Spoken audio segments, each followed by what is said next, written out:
So the House of Representatives was just hours away from a critical vote on a continuing resolution that would have kept the government funded for another 45 days. And let me be clear here. That would have been bad news for Democrats. Democrats wanted a government shutdown. They didn't do anything to help this process along. Chuck Schumer, Joe Biden, they were cheerleading for this. So they were very close to actually reaching an agreement that would be voted on in the House of Representatives. And suddenly, in the Cannon office building, which is just catty-corner to the Capitol, a fire alarm broke out. It sort of disrupted all the operations. People were freaked out. Well, it turns out it was a false alarm. It was a deliberate false alarm. A congressman pulled the fire alarm. This guy, Representative Jamaal Bowman. Now, if you don't remember who this guy is, let me remind you really quickly. He stood in the middle of the Capitol Rotunda screaming at the top of his lungs about Republicans and the Second Amendment or something. Representative Thomas Massey, a Republican, actually engaged in the conversation with him, and, well, Congressman Bowman acted like a screaming lunatic. Carry guns? Would you co-sponsor it? More death! Would you co-sponsor more guns lead to more death. Would you co-sponsor Look at the data. You're not looking at any data. You're carrying the water for the gun lobby. Yeah, so it's that guy. And that guy was caught on a security camera pulling the fire alarm. So obviously, not only is this guy guilty of breaking D.C. law, I mean, it's right there in the code. You can't falsely pull a fire alarm. That's a misdemeanor. But also, he obstructed Congress. And as we know, there are plenty of people who on January 6th walked through a door that was held open for them in the Capitol by Capitol police officers, and they got arrested, and the book was thrown at them for just that crime, disrupting Congress, obstructing Congress. That's what Jamaal Bowman did.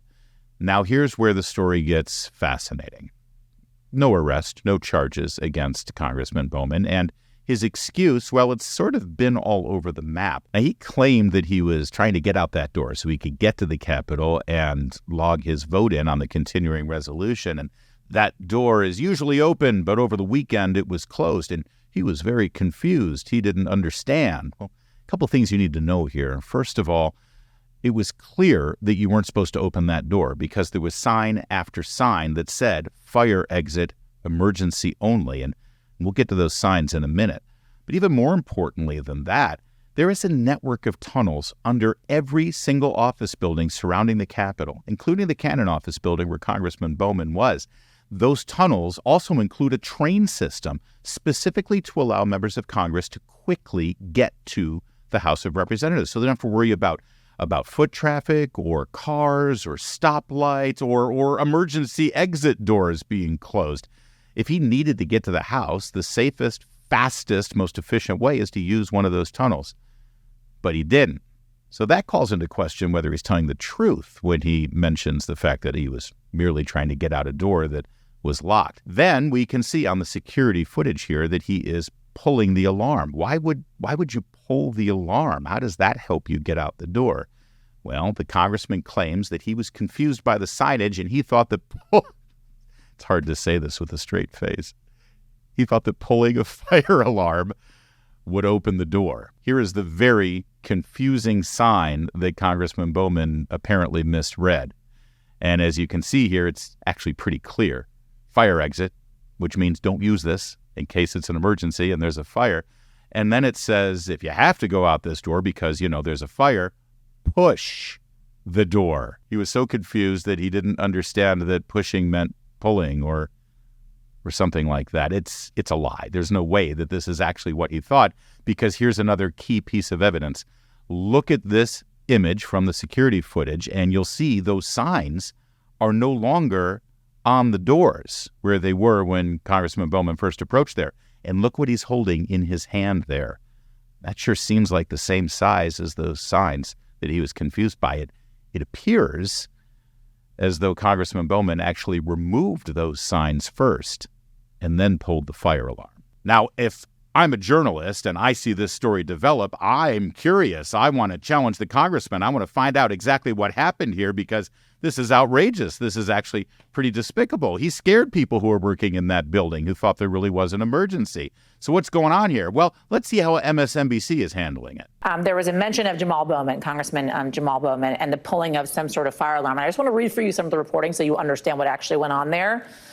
There were some reports that began to emerge about Representative Bowman, who was seen pulling some sort of fire alarm in the Cannon House office building earlier today. We got a statement on that saying Congressman Bowman did not realize he would trigger a building alarm as he was rushing to make an urgent vote. The congressman regrets any confusion, just to clarify some things on that, because I know there was likely some folks kind of scratching their heads wondering what it was they were asking Speaker McCarthy about. Oh, that clears things up. Isn't that nice that she's there to clarify things? And by clarifying it, she just reads the prepared statement from the congressman's office. No challenge, no questioning of the official line.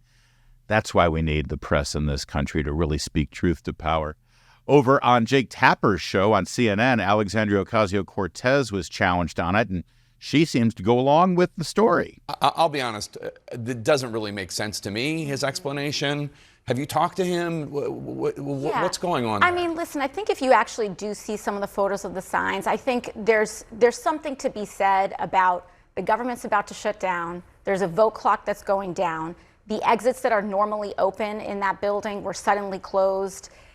So you pulled the fire alarm? So what I am here to say is that House administration and U.S. Capitol Police and Jamaal Bowman are an active, and he's fully participating in saying there was a misunderstanding. But what I do think is important to raise is the fact that Republicans, representatives like Nicole Malliotakis and others, immediately moved to file motions to censure, motions to expel, before there has even been conversations that are finished to even see if there was a misunderstanding here. Imagine being Jamaal Bowman and your only defense here is, listen, I wasn't purposely trying to disrupt Congress by falsely claiming that there was a fire and pulling the alarm and scaring everyone. No, I'm just a complete and total stupid moron. And it's really nice that AOC is there to support him with that narrative. I mean, she's like, yeah, he is stupid. Let's go with that. Now, you may think that we're just jumping to conclusions without evidence that Bowman was pulling that alarm to delay the vote on the House of Representatives floor, but here's the leader of the Democrats, Hakeem Jeffries, and here's what he was saying right before that alarm got pulled. We needed to create the time and space to be able to evaluate the bill. Oh, how convenient. They needed more time to read the bill before they voted on it, something Nancy Pelosi never afforded Republicans. And so, of course, Hakeem Jeffries' colleague from New York, fellow Democrat, he jumps up and pulls the alarm. That's an amazing coincidence. So now there's a movement amongst Republicans to expel Congressman Bowman for this atrocious act. And the last time a congressman faced expulsion, it was Republican George Santos, also from New York. What the heck's going on in New York? And, well, George Santos decided he wanted to chime in on this. Hi, boys and girls. This is Congressman George Santos. This here is a fire alarm. If you lift this part here and pull this down, you trigger an alarm. Don't do it. Stay good, kids. Oh, that is perfect, especially the stay good kids, because Mr. Bowman, before he became a congressman, he was the school principal. You think maybe they had fire alarms when the good congressman was a principal? I think maybe they did.